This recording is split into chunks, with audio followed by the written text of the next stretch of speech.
Benvenuti al primo episodio di Global Vision. Io sono Paolo von Schirach, autore di questa trasmissione. Stiamo registrando vicino alla Casa Bianca, a 2 passi dal famoso Lafayette Park. L'argomento di oggi è intelligenza artificiale. Il Terminator bussa alla porta. I miei ospiti sono Doug Kalidas, Bree Treese e Doug Shannon. L'intelligenza artificiale può essere al tempo stesso la più promettente e la più pericolosa invenzione di questa decade. Accelera l'innovazione e l'efficienza, ma spiazza gli esseri umani. L'intelligenza artificiale rimpiazzerà le persone. Mansioni nel settore legale, nella medicina, pubblicità, logistica e molto di più saranno svolte da macchine intelligenti che non dormono, non si ammalano, non vanno in vacanza e non riscuotono salari. Giovani in cerca di lavoro si accorgeranno presto che le loro opzioni sono molto più limitate in questa nuova economia rimodellata dall'intelligenza artificiale.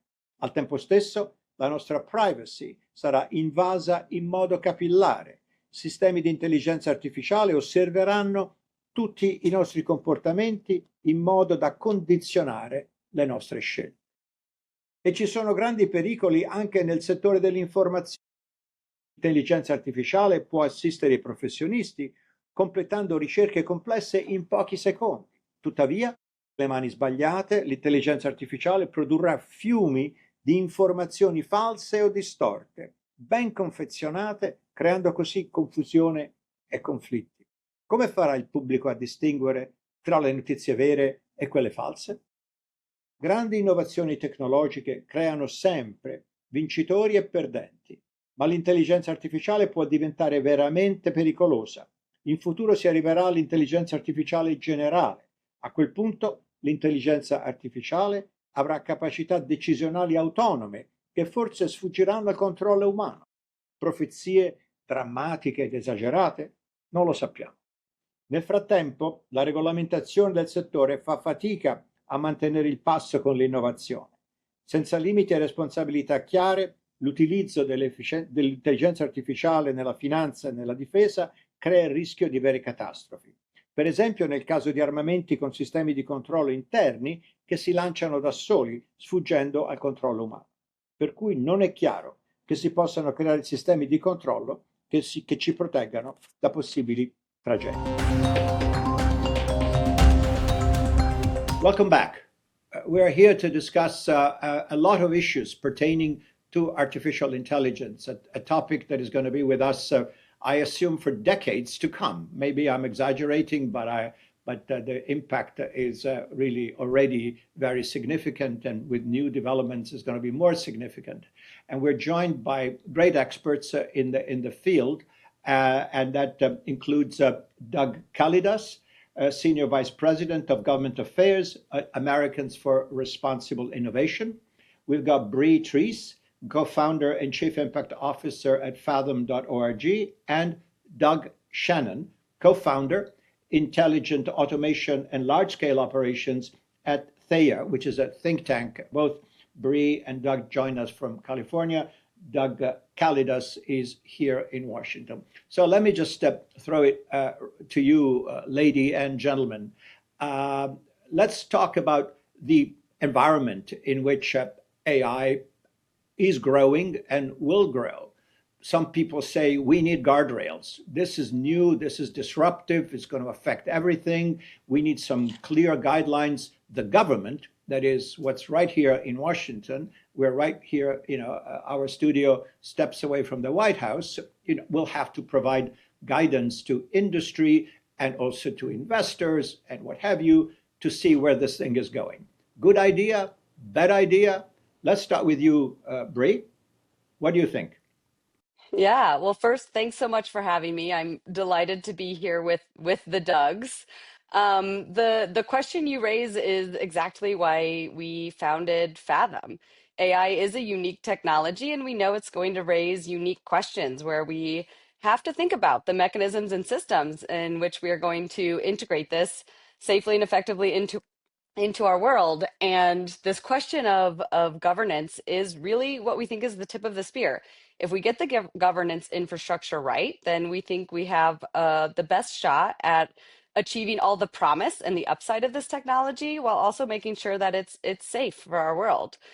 We believe this is possible with a slightly reimagined version of how we've dealt with emerging technologies in the past. We call this mechanism independent verification organizations, which are basically companies and organizations that have the expertise, the science, the tooling, the capabilities to assess AI models and applications. And the government's role in this is really to authorize these organizations that demonstrate they have these necessary capabilities to assess the systems and also to set the outcomes, to say, this is what we actually need to see here for society. This system really sets up the government to be doing what it is really best at, to say, this is what good looks like for us here in the world, while allowing the private sector to do what it's really strong at, to say, we are going to innovate on how best to achieve those outcomes the government is holding us to. This also provides the infrastructure for innovation. So developers who want to say, we're doing really good work here and we want to prove it out, can take it through this verification system to say, to get that good housekeeping seal, to get that green check mark, to say we are doing the best we can here and we are really focusing on creating these safe outcomes with our product. And it creates the trust infrastructure for people to adopt on the other side. We know that trust is extremely low in this technology right now, and people are hesitant to adopt. So the system gives the trust infrastructure for consumers and enterprise buyers to have line of sight and clarity on which products are safe for them to integrate into their lives and businesses. Well, thank you for this intro. I mean, obviously, yeah, this looks like a great. I as a non-expert would say, oh, thank God they're doing this.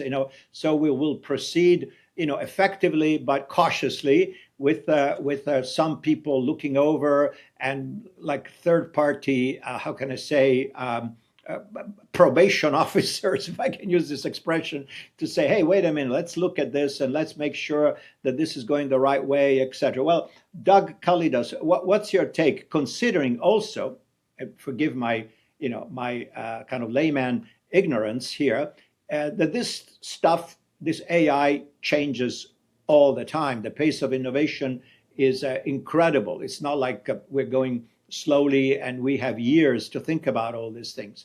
Is there a possibility that the regulators are either too stringent or not stringent enough because they really don't understand how this technology evolves? Doug Kalidas, what do you think? Thank you, Paolo, and thank you for having me on here to discuss this topic. I agree with a lot of what Bree said. I think that at ARI, Americans for Responsible Innovation, where I work, we believe deeply in the power and promise of AI. We believe this is important technology. It's powerful technology, and I'm sure we'll talk later about some of the upsides and the great things that it can do for the world. There's also a lot that can go wrong.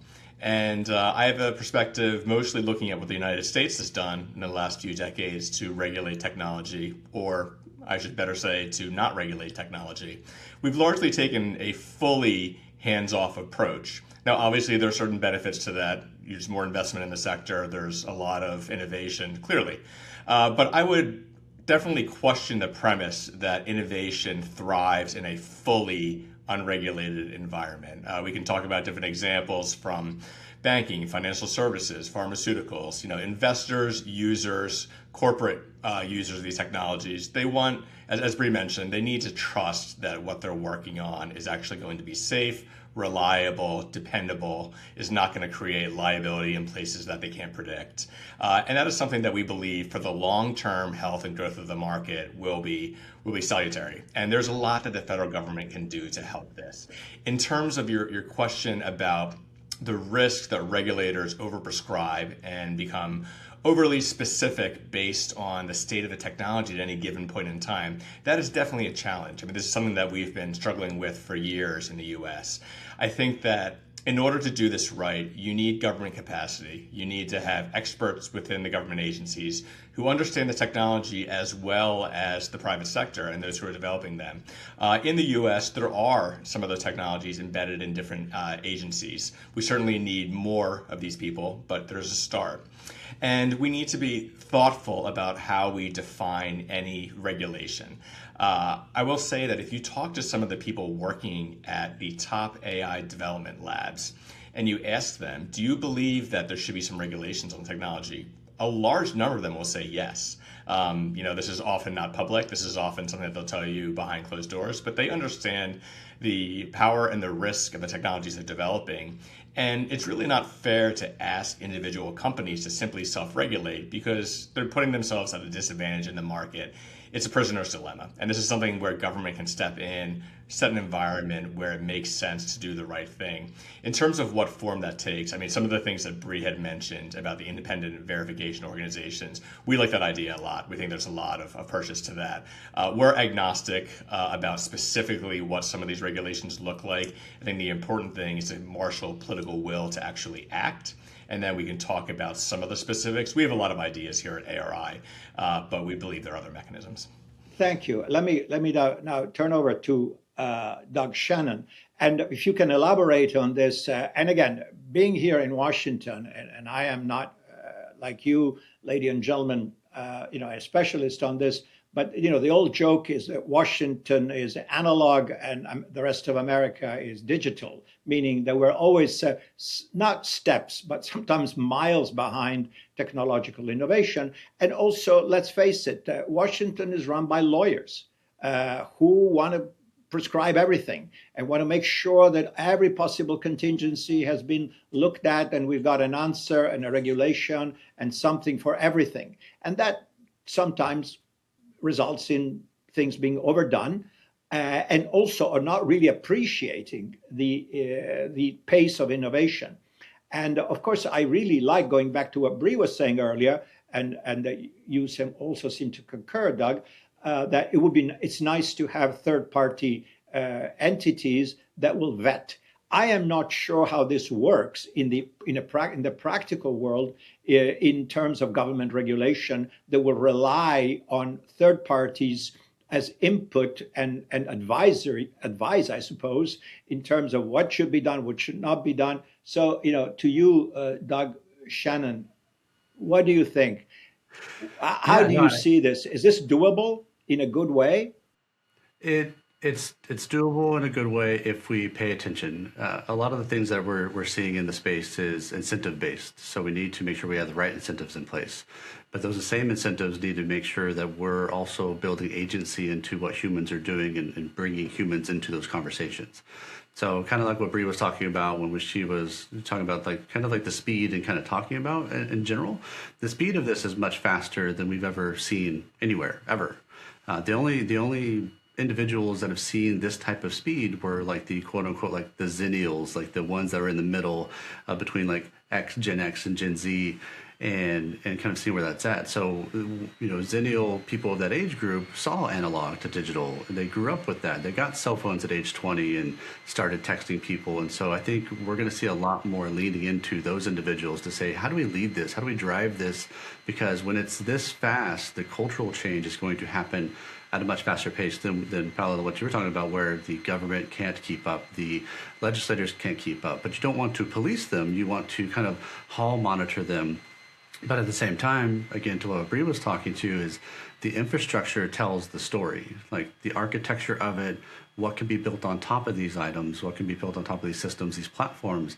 That's what we need to pay attention to, because that gives us a little bit of a head start on where this is going and what this is going. So I think that side of this is where we would definitely look to leverage that and pay attention to that, and using third parties to kind of do that whole monitor and to get back to that trust. Okay, let me just try to frame this also in broader terms. Obviously, AI is a global technology. It's not the monopoly of the United States. We all know that. The little that we understand what's happening in China. In China, innovation is top down. The government orders you what to innovate. I'm oversimplifying, of course, but that's pretty much the way it's done. and enormous resources can be allocated to whatever the government, or which is in this case the Communist Party of China, says that is a priority, and they can husband all the resources necessary and put all the money that is necessary and say to people, you do this. That's one way to doing it.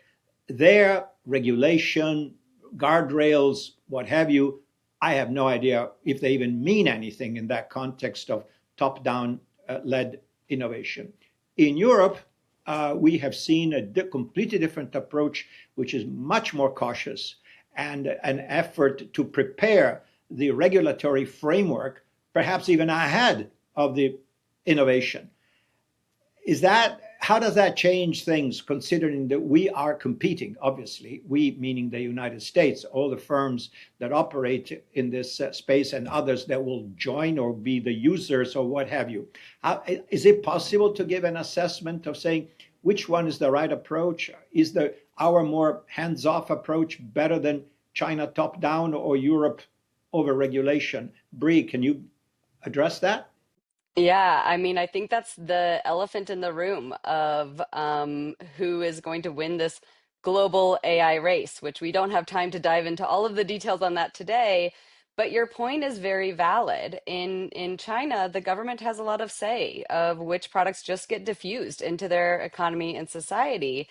And here in the US and across most democracies, that's just not the system in which we're working. We have decided to regulate industry. We have decided to let the private sector make a lot of decisions on this. And today, particularly in the US, we have what is referred to as a technology or a capabilities overhang. We may have the best technology and capabilities on AI, but we are really lagging behind in diffusing that into our economy. And this does come back to that trust infrastructure. We have corporate buyers, particularly in regulated industry, that want to use this to see the promise, to get the upside of this technology, but they do not have the capabilities to assess these systems, to understand what is safe for them to use, to understand where their liability sits. So without this trust infrastructure and without these third-party evaluators who can come and provide that oversight, that guardrails, the check marks to say, yes, this is okay to use, we are going to lag behind on diffusion. And I think it is a real issue that we need to face. Well, thank you. All right, let's take a break and we'll resume the conversation in a moment.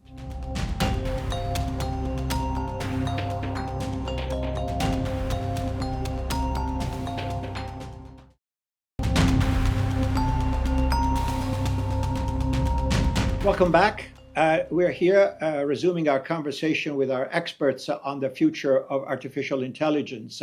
So we talked in the earlier part of the show of the regulatory environment. And again, it's work in progress, but we understand that different schools of thought. But maybe my takeaway is let's have third-party experts, look over this thing and help the government in giving them sound advice, non-partisan, not financially, involved advice in terms of the best course of action to have the guardrails that are necessary to safeguard the public and other industry players, etc. Let me ask something else. I know it's a huge topic and we don't have much time left. Some people say, oh, AI, greatest thing ever happened, the greatest innovation since the internet. This is going to transform and revolutionize everything. Every possible business will benefit from it because the entire organization will change. The markets have jitters because if a company announces that they've got this great AI-based application to, to modernize logistics, then all the stocks of the logistics companies go down. I say, wait a minute, why is that? Because they fear that employment is going to collapse and that these business models that these companies rely upon are not going to work anymore. This may be just a complete, knee-jerk reactions. And again, this is a long evolving story. But what can you tell us about your perception of the pluses and minuses? Is this mostly good, or as some really say, a nightmare? Yes, great innovation, but we will all be unemployed because AI will do everything. Of course, I'm exaggerating. Doug, Kalidas, give us your take on the pluses and minuses of AI as we know it so far. Sure. So I'll paraphrase the famous line from A Tale of Two Cities. It was the best of times, it was the worst of times. You're going to see a lot of differences and distinctions between winners and losers. In terms of gaming out exactly how that's going to play out, I don't think anyone really has a great view of how this is going to go. We definitely break it down into a short term, medium term, long term, and I would say the long term is probably less long term than you think. We're looking at maybe the next couple of years, the next 5 to 10 years, and then after that. I definitely think you've seen with the changes in the stock prices of some software companies when Claude Code and Cowork came out, that there's definitely going to be some pretty drastic changes overnight in valuations and senses about how innovation and productivity is, where it's found in the economy and which corporate entities really are best positioned to capture the value. I don't think it's simplistic. I think a lot of times you're going to see, to Bree's earlier point and Doug's point about diffusion, you'll see a lot of improvements in cutting edge capabilities, but it'll take some time to diffuse. There's a lot of regulated industries. There's a lot of concerns about clients wanting to make sure that things are fully trustworthy and they're not going to be set with liability. So the legal and regulatory framework will probably matter just as much as the technological capabilities. But in terms of what this means for labor in the long run, how most people are going to earn a living, what career trajectories are going to be, what students should study in college, I think we're really at the beginning of it. And I would like to give you a more specific answer, but I don't really believe that's possible at this point. I know it's work in progress. This is an evolving technology, but let me go to Doug Shannon here. And again, I don't want to give you this sort of dystopian, crazy horizons about how this is going to evolve. But for instance, for myself as a consumer of media and information, the nightmare scenario is an information environment populated by super refined AI-generated fake news that will be produced at astonishing speed in astonishing volumes, flooding the world, the marketplace, if you wish, of information, and truth and falsehood will be completely indistinguishable. Is that crazy, or is there something to it? It's definitely something we have to pay attention to, and this is what I was talking about, how fast it's moving, and it's moving faster every year. This past year in 2025, there was an issue where it was, for every 2 years of AI innovation, there was like 1 year of human innovation, and now it's drastically increasing. The thing is that we know that we're working with systems and we're working with generative AI and general intelligence at this point that is driving an understanding where we've never had the ability to take on like the knowledge worker and take on the intelligence, and now we're scaling this intelligence. It's getting better and better every day, like that many people talk about. But I think on the job side, we were talking about earlier, that Doug was talking about, is that we're seeing the markets, especially here in the United States, since we don't have as many guardrails to go off of, are showing the next scene, and so we do see companies that are laying off. We do see companies that are making changes. But I think the biggest thing to look at that is, that we're not, human value is not being replaced. It's more along the lines of being repriced. So as we look at knowledge workers and what they do every day, we're seeing, well, what's the value of certain tasks? Now that we can take action, now that AI agents or agentic agents have a pseudo agency, what can they take off of our hands? And then what is the value of the human doing that same task? So automation and AI become the biggest story ever, because we have to innovate, we have to drive it, and we have to show also where do humans fit in that collaboration situation. Thank you. Bree, to you, I think we're really running out of time here, but if you could tell us your take, your opinion, Bree, on what's going on. And, even anecdotally, we know that we have AI-generated boyfriends and girlfriends. I mean, I don't want to make this into some kind of a trivial observation, but are we really going there? Are we creating stuff that we don't quite understand where it's going to go, and affecting us, our lives, and of course the whole environment of employment? If you can tell us briefly what you think about all this. I think the answer to your question is around the unpredictability is yes, as both Doug and Doug alluded to, is we don't have a perfect forecast of how this is going to go. And it's a general purpose technology, so it has a variety of applications. It's going to roll out to our schools as it rolls into our critical infrastructure, as it rolls into our financial system. And it's hard to predict all of the ways that in which this will go, which comes back to why I think we need an agile infrastructure that can be held accountable to what good looks like for society, can be incentivized to keep the science and technology of what safe looks like and what good looks like apace with the capabilities, and really create that trust infrastructure for consumers and businesses to make decisions on what they want to use. Well, thank you for that. I know this is, we said it many times, but I think it's worth repeating. This is a work in progress because AI innovation, some people say, you haven't seen anything yet. We're just barely scratching the surface. Wait 5-10 years and it will be unrecognizable. So with that, I want to thank my guests today, Doug Kalidas, Bree Treese, and Doug Shannon for being with us. And I'm sure we'll come back to you because, again, this topic has a way of changing rapidly, and your wisdom and understanding of being hands-on experts will be extremely valuable to us and our audience. Thank you for being with us. Thank you, Paolo. Thank you, Paolo. Arrivederci e grazie per averci seguito. Io sono Paolo Fonschira. Con noi la prossima settimana per un altro episodio di Global Vision.